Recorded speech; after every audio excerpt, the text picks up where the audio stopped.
Shalom, I'm Rabbi Stephen Sachs. Moshe's character development. Shmini Yizkor 5780. It was supposed to be a happy day, a joyous day. The Mishkan, the tabernacle, was to be inaugurated, and Aharon, Aaron's eldest two sons, Nadav and Avihu, in their excitement, brought a spontaneous korban offering. What was God's reaction? To consume them with a heavenly fire. They were killed for bringing an offering to God, killed by God. Aharon, or Aaron, was distraught. His two eldest sons had just been killed as they were celebrating before the Lord, killed by God. Moshe, Aharon's brother, attempted to comfort him. He said to Aaron, Aaron, in the past God has said to me, V'krovai ekadesh, those who are nearest to me, I will sanctify. What was he saying to Aaron? He was saying that your sons were so holy, God had to bring them home, bring them back to heaven immediately. Literally human sacrifices to God that God himself sacrificed on his altar. What was Aaron's response? Nothing. We're told by Yidom Aharon, and Aaron was silent. Now the Talmud in Zvachim explains he was silent because Moshe's words were a comfort to him. He saw this as a reward. God took his sons back home to heaven because they were holy. It's all good. It was a reward. Now, this reminds me of an article I read regarding miscarriage and why women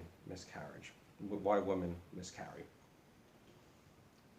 Shortly after Anne had a miscarriage, we were given an article, and in the article, the rabbi explained that the reason women miscarry is because the neshama, the soul of the baby, is so holy, so pure, it can't stand the contamination of this world below. So God immediately has to take the baby back to Shemayim, to heaven. Well, I can tell you unequivocally that article, that explanation, was of no comfort to Anne or to me. And I strongly doubt that Moshe's words comforted Aaron. Aaron had just lost his eldest two sons. A tragedy. What he needed was a friend to hold his hand and to be there, not theological pontification. In fact, the protocol for when you enter a Shiva house is not to speak until the mourner first speaks to you. This is important. Think about it. The message is you don't have to come up with any explanation for why the person is suffering. You're just there to show support. And when they're ready to talk, they'll talk. And then again, your job is not to explain why things happen, why God allows things to happen. It's just to be there, hold their hand, and be their friend.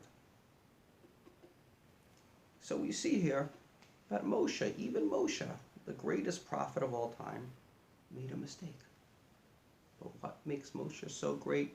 He's able to learn from his mistakes. As a result of this tragedy, a machlok and an argument developed between Moshe and Aharon on technical grounds as to whether or not Aaron and his sons, while they were in this state of mourning, should eat the korban hatat, the sin offering. What's really at stake is, at what point is one excused from public responsibility so they can privately mourn? But Moshe said, yes, Aharon, eat the korban hatat, the sin offering. And Aaron said, no, I don't think that's what we're supposed to do, al pi halakha, by law. Aharon, or Aaron, then explained his reasoning to Moshe. Moshe listened, and we're told that the logic was good in his eyes. Again, we go back to the Talmud and Tzavachim.